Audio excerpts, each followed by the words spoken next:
A bell rings at dawn, doors burst open, and half a village shuffles to the square in chains, mothers, grandfathers, children, accused of making wind obey and cows go dry.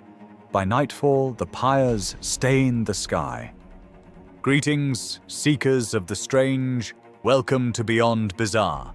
I'm your host, taking you past normal, beyond weird, into the absolutely mind-blowing. Tonight, we're leaving Salem behind to uncover witch hunts that history class skipped.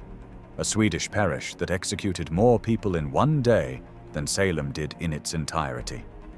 An Arctic town where the sea itself testified. A Basque valley where the Spanish Inquisition, yes, that one, pulled the handbrake. And a German city where legal bureaucracy became a conveyor belt of death.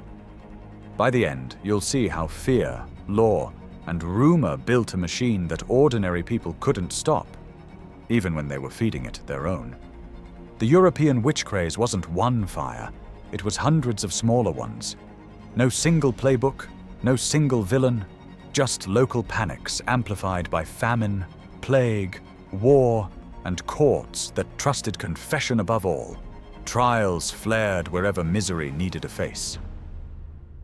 First stop, Torsåker, 1675, in northern Sweden.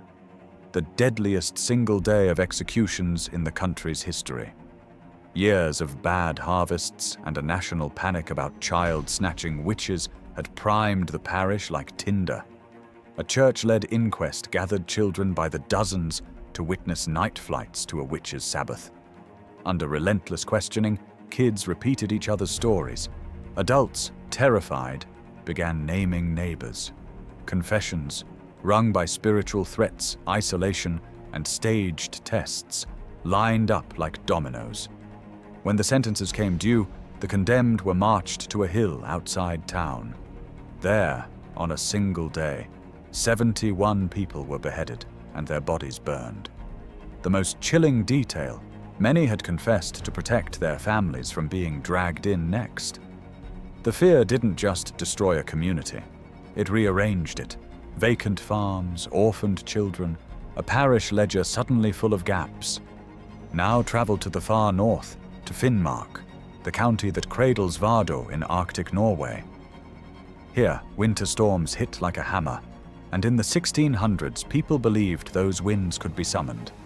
When ships wrecked or fish vanished, blame dove into the water. Court records from Vardøhus fortress describe interrogations fixated on weather magic.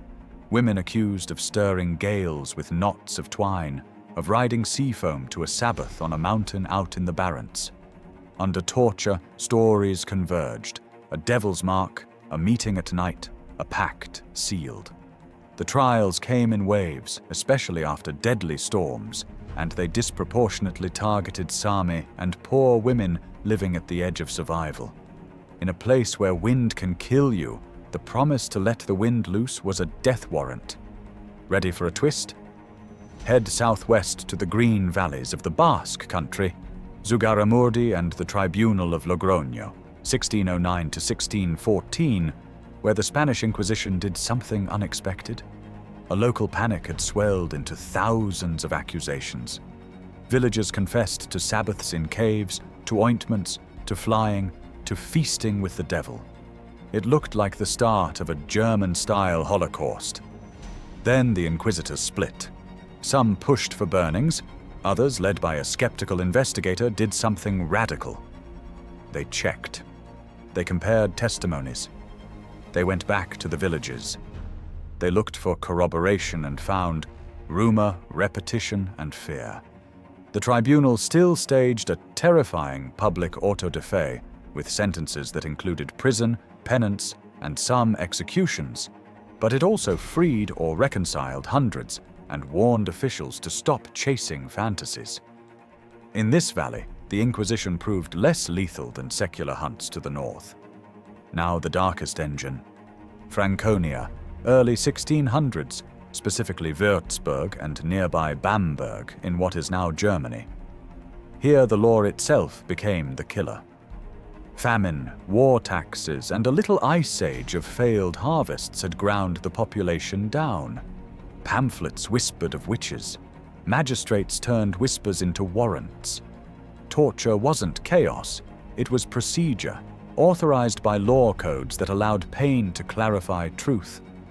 One confession, squeezed from a broken body, named 10 more. Those 10 named 10 more. Children, counselors, priests, vintners, beggars, caught in a chain reaction that burned through neighborhoods like a fuse. Records describe tidy lists of confiscated goods, wine casks, silver, the vineyard on such and such hill, because witchcraft trials paid for themselves. In a few short years, hundreds died. The most terrifying artifact isn't a device. It's a ledger, the cool handwriting that turned agony into entries, assets, and ash. Across these forgotten trials runs a single thread, systems that reward certainty and speed even when the ground is shifting. In Sweden, church courts mistook child fear for gospel truth.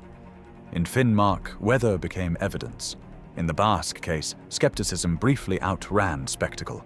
In Franconia, bureaucracy minted death at scale. The lesson is brutal and simple.